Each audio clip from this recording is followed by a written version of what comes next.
পুনৰ শোচনীয় হৈ পৰিছে বান পৰিস্থিতি লখিমপুৰৰ নাওবৈচাত কমা নাই দুৰ্দশা এয়া 15 নং ৰাষ্ট্ৰীয় ঘাইপথৰ দৃশ্য সপ্তম দিনাও এইদৰে 15 নং ৰাষ্ট্ৰীয় ঘাইপথেৰে নাওবৈচাত বাগৰি আছে পানী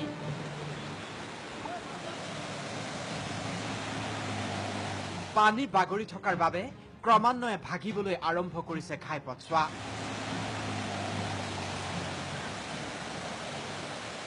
অতি বিপদজনকভাৱে যাতায়াত চলি আছে এই ৰাষ্ট্ৰীয় ঘাইপথেৰে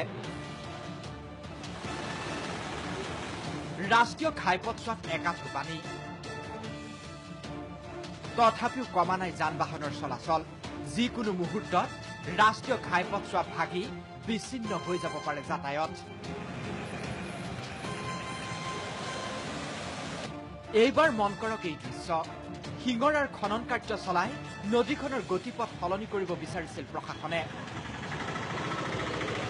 কিন্তু খনন কাৰ্যত ব্যৱহৃত পকলেনখন বুৰ গ'ল বাঢ়নি পানীত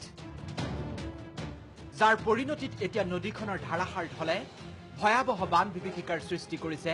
নাওবৈচাৰ দিশ পুখুৰী দলোহা তিনিআলি ফুকনদলনি হৰিপুৰ কোঁৱৰপুৰ বালিটিকা আদি অঞ্চলত আজি 7টা দিনেও এক প্ৰকাৰ অপৰিৱৰ্তিত হৈ আছে লখিমপুৰ জিলাৰ নাওবৈচাৰ বান পৰিস্থিতি শিঙৰাৰ মানে তাণ্ডৱ সৃষ্টি কৰা বিভিন্ন অঞ্চলত আজিও অপৰিৱৰ্তিত হৈ বান পৰিস্থিতিৰ সমান্তৰালভাৱে 15 নম্বৰ ৰাষ্ট্ৰীয় ঘাইপথৰ ওপৰেৰে এতিয়াও অব্যাহত আছে শিঙৰাৰ প্ৰবল সোঁত প্ৰশাসনে আশ্ৰয় শিবিৰ স্থাপন নকৰাৰ বাবে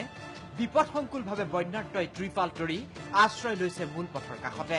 এটুপি বিশুদ্ধ খোৱা পানীৰ বাবেও হাহাকাৰ কৰিছে বহু বানপীড়িতই চাউল পাইছো দালি পাইছো থকাটো ইয়াতে পকাতে ৰাস্তা কাষতে আশ্ৰয় শিবিৰ নাই মানে আমি দিনটো ৰাস্তা কাষত ঘূৰি পিনে এনেকুৱা বিচনা অলপমান আছে যেনে তেনে উঠোগে আৰু শিবিৰ নাই ব্ৰহ্মপুত্ৰৰ বাঢ়নি পানীয়ে বুৰালে মাজুলীৰ 5খনকৈ গাঁও জলমগ্ন নামনি মাজুলীৰ চাৰিঘৰীয়া বৰজান শ্ৰীৰামপুৰীয়া মলুৱাল কলিতা আৰু উখল চৌক নেৰানেপেৰা বৰষুণৰ বাবে ব্ৰহ্মপুত্ৰ আৰু সোৱণশিৰিৰ জলপৃষ্ঠ বৃদ্ধি পোৱাৰ পিছত এতিয়া মাজুলীতো বান বিভীষিকাৰ সৃষ্টি হৈছে 12টাৰ পৰা পানী হৈছে গোটেই গাঁওখনত পানী তল হৈছে ৰাস্তা পদূলি নাই চব পানী তল হৈছে দৌৰপাঙৰ ঢলে নাৰায়ণপুৰৰ তাঁতিবাহাত উটুৱাই নিলে দলং চাওক এই দৃশ্য 4 নং তাঁতিবাহাৰ এখন দলং আৰু এটা পকী পুল বানে উটুৱাই নিয়াৰ পিছত বিচ্ছিন্ন হৈ পৰিছে যাতায়াত আনহাতে খহনীয়াৰ গ্ৰাসত পৰিছে একমাত্ৰ কেঁচা পথটোৰ বহু অংশ খনন হৈ পেলাই দলংখন বহি গুচি গ'ল আৰু যাৰ ফলত এতিয়া মানে যাতায়াতৰ যথেষ্ট অসুবিধাৰ সন্মুখীন হৈছে পুলটো খহাই এতিয়া আমাৰ যাতায়াতৰ ব্যৱস্থা নাইকিয়া কৰিছে ল'ৰা ছোৱালী স্কুলে যাব নোৱাৰা হৈছে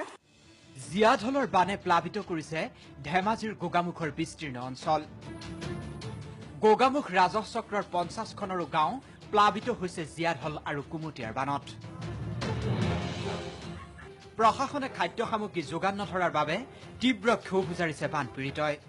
মানুহ দেখিছে কেনেকে আছো ৰাস্তাত থাকিবলগীয়া ল'ৰা ছোৱালী বা মানুহৰ ঘৰত থৈ আহিছো চৰকাৰে হলেও মানে কোনো ব্যৱস্থা কৰি দিয়া নাই ঘৰত যেতিয়া ডুবি আছে কোনো মানুহ নাই এতিয়া নহলে তিয়নি হলে যাব লাগে কাপোৰ মুখলধাৰ বৰষুণ অব্যাহত থাকিলে এইসমূহ অঞ্চলত যে বান পৰিস্থিতি অধিক ভয়াৱহ হৈ পৰিব তাত কিন্তু অলপ সন্দেহ নাই ব্যুৰো ৰিপৰ্ট DY365